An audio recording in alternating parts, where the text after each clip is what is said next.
I say thank you for letting me go after Paula. I really appreciate that. I do appreciate you as a customer and a partner, but not so much at the moment. So, but there were a number of things that I think, and I hope you'll find, kind of tie into this conversation nicely. Keith talked a lot about the Omni-Channel experience and the trend in their cold storage industry. And then we also talked about the use of agentic AI in Paula's presentation. And, certainly kind of those two themes tie in nicely to, who we are, what we're doing at Blue Yonder as well. So first off, I just wanted to say thank you to Netlogistik, Scott, team.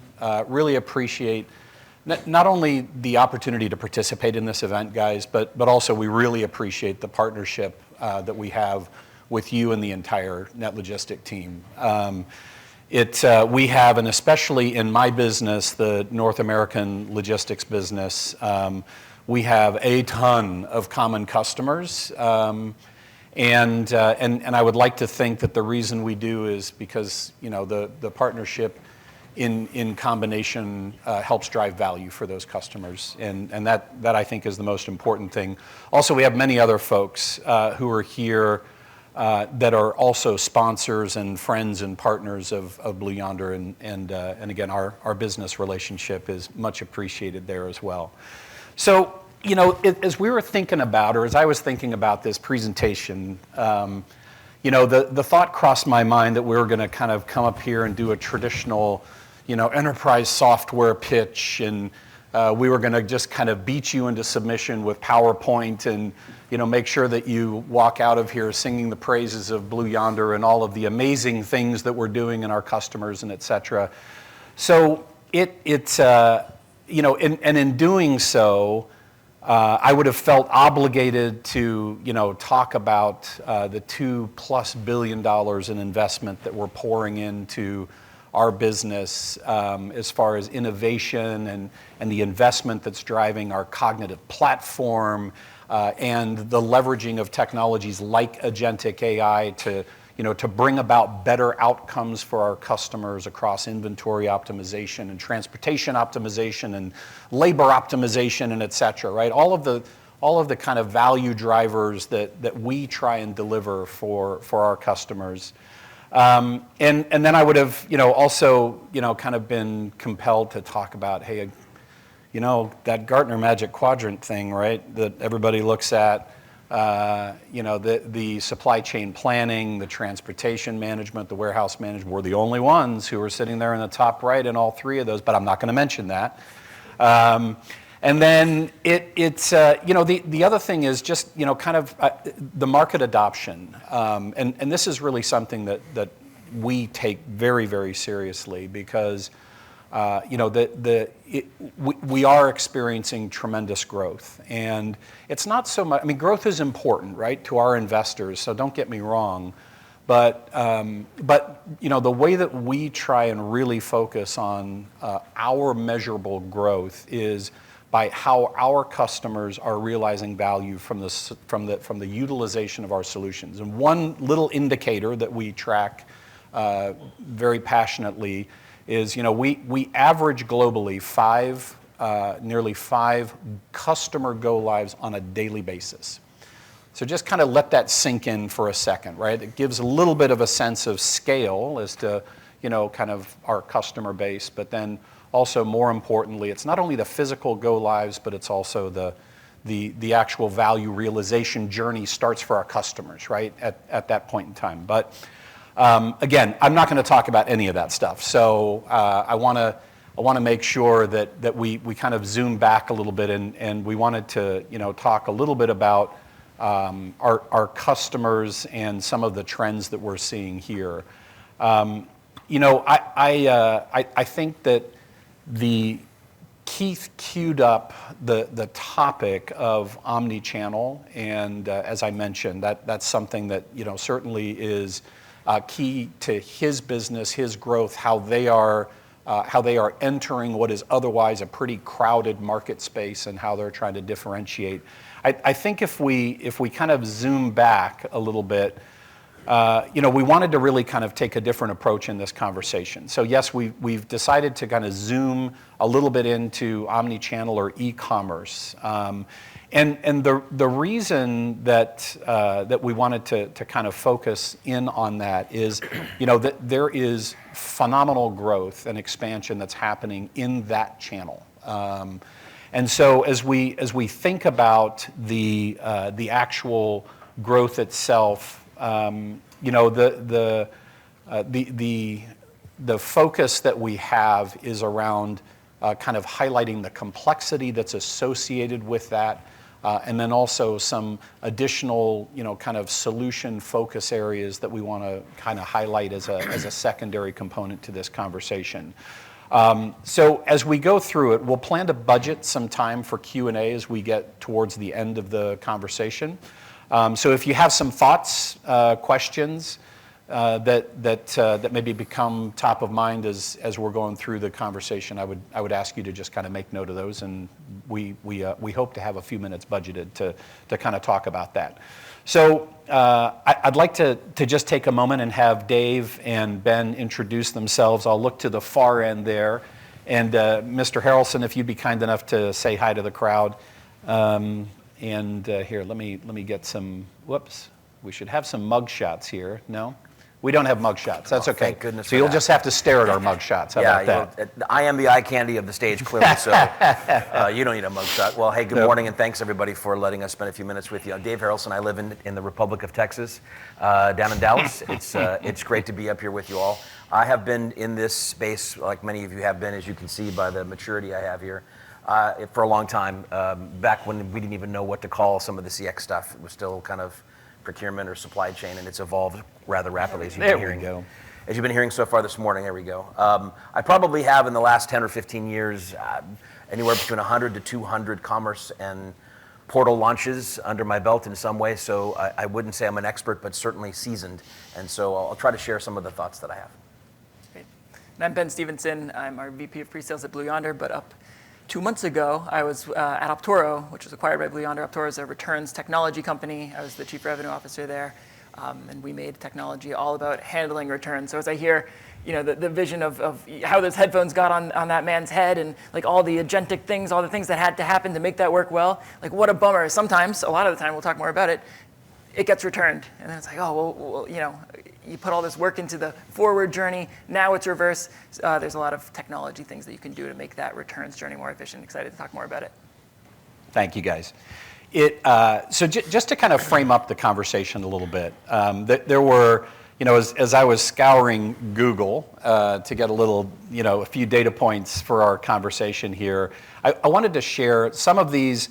You may look at them and think, order of magnitude, I was already had that same point of reference. I was surprised by some of them, so I wanted to share a couple things with you. So if we look at the e-commerce market, right, the forecasts are staggering as far as the continued growth in this channel, in these channels, B2B or B2C. So to highlight a couple of data points, 6.8 trillion by this year in 2025. And then that is forecasted to grow to 8 trillion in 2027. So 2 years, we fast forward. You guys can do the compounded annual growth on that. And then by 2032, what is off of a basis of 8 trillion in 27 is forecast to be 98 trillion in total volume sales through B2B, B2C e-commerce globally. And what's driving a lot of that? I think we talked about some of this, right? So there's the proliferation of devices, right? So we have the mobile connectivity, we have cross-border, we have AI-powered personalization. Check me if I'm wrong here. Maybe my household is the only one that experiences this, but my wife typically will be the one who's doing the shopping, and it's amazing how much they surface new ideas and opportunities to spend money to her, to me, to all of us, right? It's remarkable when we talk about the personalization and how they're leveraging those tools and technologies to just kind of surface additional buying opportunities for us.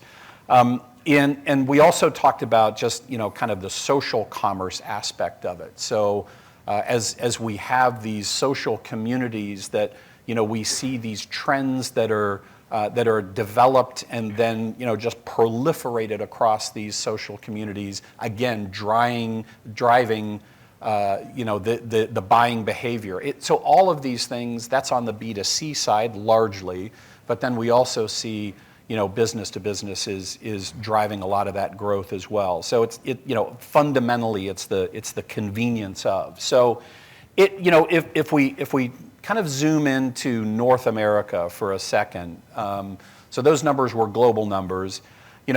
Just simply in North America, the CAGR for e-com is approaching 16%. So it's one of those situations where, as we look at the amount of investment, there are already many of you who are either retailers or brands or 3PLs that are in the room. You guys, in some way, I wouldn't be surprised, and maybe in a substantial way, you're already in the e-com fulfillment business, right? And if you're not, then I'm sure that at the board level there are strategies in place to enter into that market, because it's something you just simply can't ignore as far as just the size and scale and opportunity that it presents. And so what we wanted to do was, to kind of take a step back and talk about. So we're framing it up to say that there is tremendous opportunity, phenomenal volume, and with that, there is inherent complexity associated with it. So what do I mean by that? There are a number of stakeholders that are a part of that overall landscape and ecosystem. So we have customers of customers, we have different channels that we're serving, whether it's B2C or B2B. We are dealing with data, we're dealing with customization, we're dealing with all of these different complexities. And then within our trading community, we have our system architecture, and then we have the architecture of all of those who are part of the extended ecosystem that result in our being able to bring our brands to market, fulfill our customers, et cetera, et cetera. So with that, what I was hoping to do, Dave, was have you kind of pick up there and talk a little bit about your experience on that side of the equation, right? Sure. Talk a little bit about the complexity and some of the observations and ways you work with customers to help them navigate that. Well, that's a good setup. If you just go to the slide there so I could at least use it to guide the conversation. Let's see what we got. So for many of you, this probably is something you're used to seeing. Maybe you're already through this maturity model. I don't want to assume too much, but certainly, as was mentioned, e-commerce is not new. And we've been doing it for quite some time. I think the evolution over time, and I think you alluded to it a bit, was that most of us have been groomed over the last 20 years or so of engaging with these kinds of channels, whether it's retailers, all of us mention Amazon or other kind of engagement. But now I think today you probably have buyers that are digital natives. This is the way they demand to engage. In many cases in a B2B environment, we find with a lot of clients that we engage with, their customers don't want to talk to a salesperson until they can get 80 or 90% through a buying cycle. They want to be able to engage on their own however they want to, wherever they want to, whether it's start a process of engaging and looking at your product or your service through a tablet, step back, come back later on their laptop, come back later, maybe use conversational commerce. Perhaps at some point they want to talk to somebody. And so when we work with our clients, many of them are evolving. They've been probably on a journey already, but they're looking at where do we go next. And so I wouldn't say all of these are appropriate, but many of these are topics that we cover with our customers so that we understand where's the puck going to be, not where you're at today. And so when we look in the bottom right-hand corner, for example, voice of, I think, is an important piece, whether you're engaging with employees, whether you're engaging with partners, or you're engaging with the end customer, making sure we understand how they want to engage with you, what's important to them. That voice of is crucial to helping drive things like in the upper left-hand corner, capabilities. Once we understand how we're trying to delight our customer, as has been talked about in the last couple of presentations, once we have a good grasp of what that true north is going to be, we have to look at, can we do that? Do we have the ability to fulfill that? If we don't have that, that's okay, but we need to create a roadmap. We need to make sure in basic consulting kind of things, but these are, as we're evolving with our customers, these are things that we have to help them understand, because they're running a business all day long, but they also have to be looking at how do we manage to where we want to be. So the architecture, and I'll talk in a moment about the technologies that are in place, and agentic AI is crucial to sit on top of a lot of the technologies that there. The data, which also mentioned in the last presentation, clearly we need to make sure that we have a data strategy, we have a way of data governance, we have security in place to make sure it fulfills in the architecture, the integrations. These are important pieces for us to have a seamless way to engage from the order process to the support process to the returns process. These integrations are crucial to making sure that we achieve the delight that we want to have with the customers. The technologies that are in place. We have reached a point now with many of our clients where they're either optimizing what they have, many of them are not utilizing a lot of the technologies they already have in place. In many cases, they need to modernize. They need to look at cloud solutions or solutions that can be put in a cloud. Or third, they need to be looking at rationalizing. How do we get rid of technical debt? How do we make sure that we're maximizing the investments we have so that we can serve against that voice of? Many of the things that we overlook also is the change management with the administration of these tools. Can the team that I have use these? With agentic AI now doing a lot of the work, we need to make sure that we've planned for how my employees and or my partners can engage with these tools. I think the business model is another important piece. If we're going to skate to where the puck is going to be, we have to know what kind of KPIs and metrics that we're trying to achieve so that we can fulfill those. We know that many of you and many of our clients can't do everything all at once. There's not an endless amount of resource or people or finance to do that. So we have to put a roadmap together that matches that business model so that we can achieve those. We also look at, as I mentioned, about optimizing and rationalizing platforms, how much of these systems that we're purchasing can be managed out of the box, how much customization we have to do. That's a big issue. Most of these cloud solutions today, many of our customers, we're having to adapt them to what comes out of the box and how to use that. TCO and the different channels that we're going to talk to. And so you can see the roadmap, the non-functional, the voice of. These are things that I'm sure many of you have either lived through or many cases you're living through now to take that next step to evolve where you want to be. So if you go to the next slide, I want to try and tie these 12 critical pieces to this. Now this is the eye chart of the morning, but many of you have probably lived through this, and I'm going to start on the left-hand side just to kind of define that there are systems of engagement, there are systems of innovation, and then there are systems of record. Most of you probably have some or if not all of this. Certainly what's driving all of these is, I mentioned a moment ago and has been mentioned previously, is data. Data is a crucial piece to seeing the success of these tools come to life. But across the top, I don't know exactly where all of you may be, but there are constituents that you have. There are either customers that you're trying to serve, they are business partners or channel partners, those are maybe vendors, and then there are employees. And so understanding who you're trying to serve, then there's the next layer of where you're trying to serve them. Whatever that channel is, whether it's phone, whether you're doing campaigns via email, text, kiosks, face-to-face, all of those are viable channels. Some, if not all, for you or for who you serve, but those have to be taken into consideration. And then we have that interaction layer. Many of you probably have those now or considering implementing those, but there's a vast array of different technologies out there to serve against each one of those different channels that you're trying to serve. And then there's an API later. So you can see here it's a complex environment of tools that are in place. Now this is a reference architecture. It's by no means prescriptive, but it helps us in what we do at Argano with our clients to help guide a conversation. Where are you today? Where are you trying to be? What do you have? In many cases, when we use this with our customers, we get into a red, yellow, and green. What don't you have? What's not working well? What do you have that we need to improve on? And what's really working well in terms of green? And so that we can help them navigate against investment and against roadmap of where they want to go.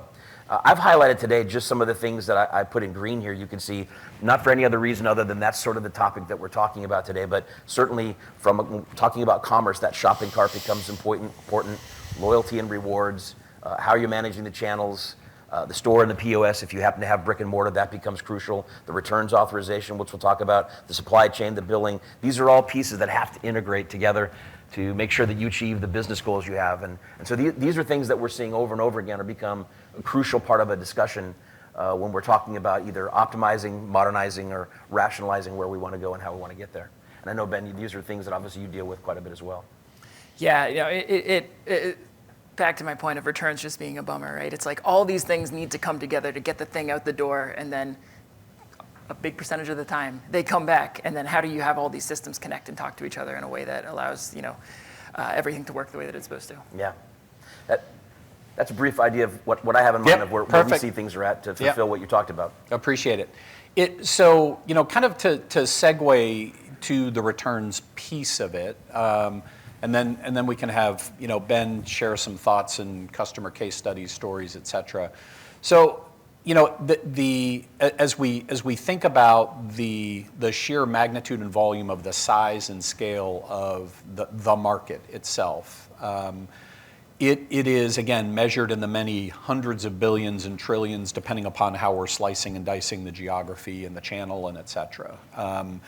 The reality is that if we look at the outbound flow of product to the customer, whoever the customer may be, approaching 20% of that is going to be returned. And so, you know, as we thought about Blue Yonder, as we thought about, you know, not only the overall opportunity from an e-commerce, omni-channel perspective, and the investment that we're making there, and partnering with folks like Argano to help customers on that journey, we also looked at it from the standpoint of where else can we provide some differentiated value to help our customers realize business outcomes that would help from an efficiency and a productivity and a top-line revenue perspective. And so returns was something that immediately surfaced. So, you know, the way that we acquire companies is we develop an outbound thesis, right? So our strategy isn't one of bottom feeding and looking for distressed technology assets and et cetera. That's just not who we are and how we go to market. So, you know, we try to be very thoughtful about where is the opportunity for our customers, and therefore it presents an opportunity for Blue Yonder, right? That's kind of the assumption. And returns management was absolutely one of those areas that just jumped off the page at us. For all the reasons that we're talking about. We think about the sheer magnitude of the potential top line for our customers, and therefore they're going to be intentional in making technology investments, we believe, in those areas. So as we kind of back up, 20+% find their way back in from a return perspective. You know, there were a couple of other things. We also have a very, you know, we're trying to be very intentional about sustainability. And so one of the other metrics that we saw was, you know, 9.5 billion pounds of returns find their way into landfills, right? Some of them, that's the right disposition for them. But we believe, and, you know, Ben will be able to share some of this on the returns side, we believe that disposition does not need to be the end result for those customers, right? There are other outcomes that we can drive top-line revenue for, again, our customer, retailer, brand, 3PL. And certainly we can, you know, find a way to minimize the impact from an environmental perspective. So that's important to us.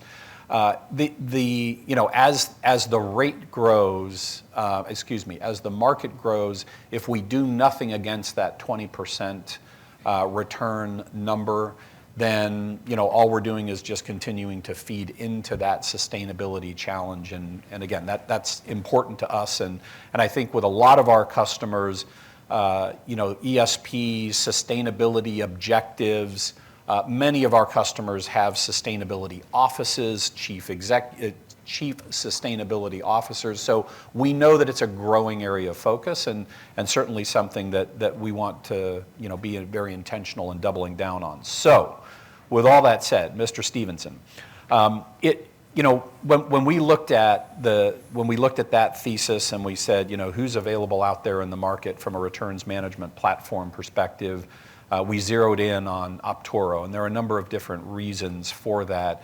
Your customer base, the impact that you're making with those customers, et cetera. So just maybe if you can talk for a second, frame up Optoro and a little bit of your evolution, and then maybe we can dive into some of the little more specific questions. Yeah, I mean, Optoro really was one of the earliest technology entrants to this returns space.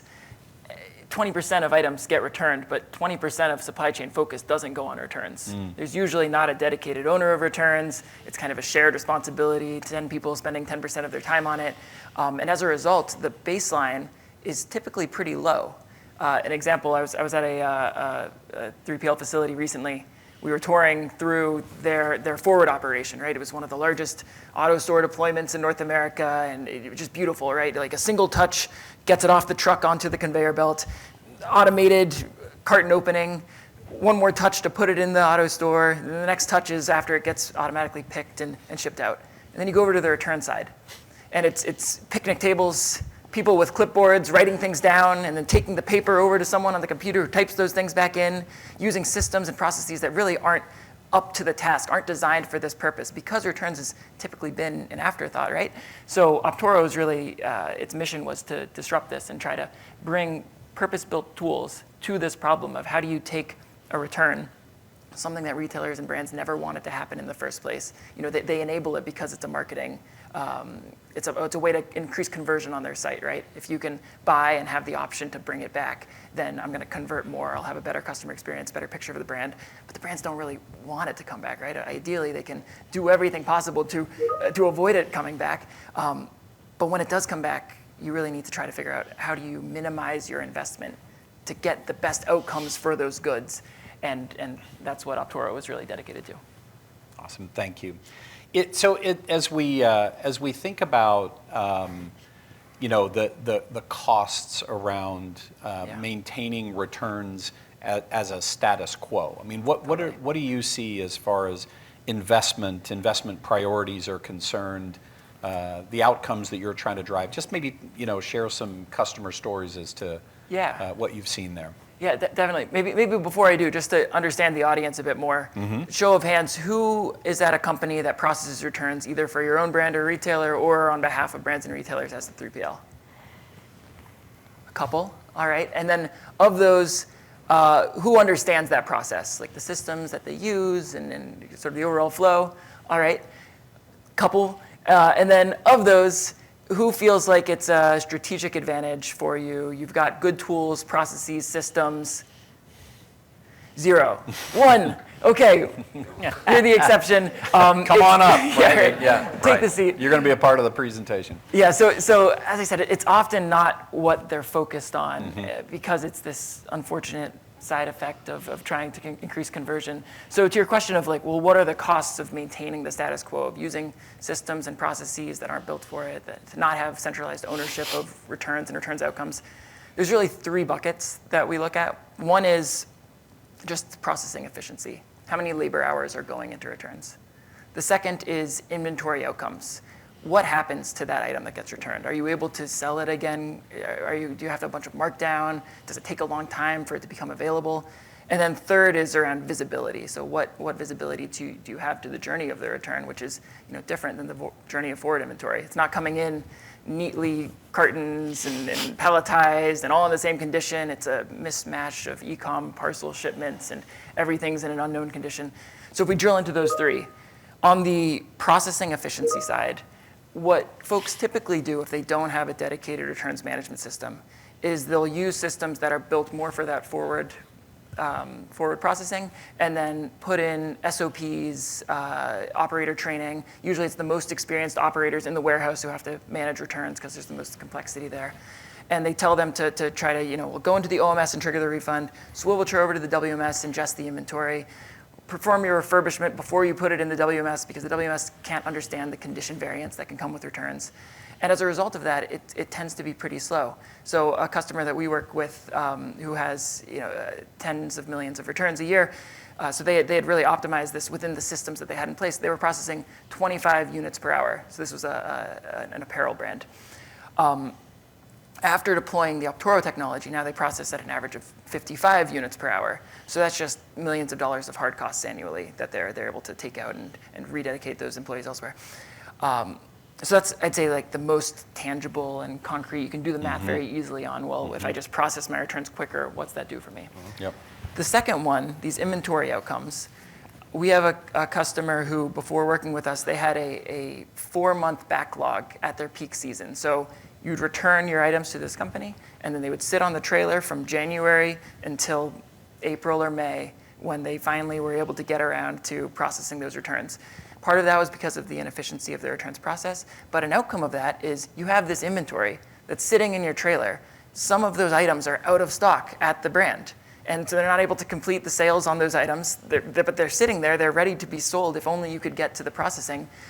So a big part of this is, well, how do you just make the system fast to process, but also have the system make good decisions with the inventory that will result in them getting to their most productive outcome.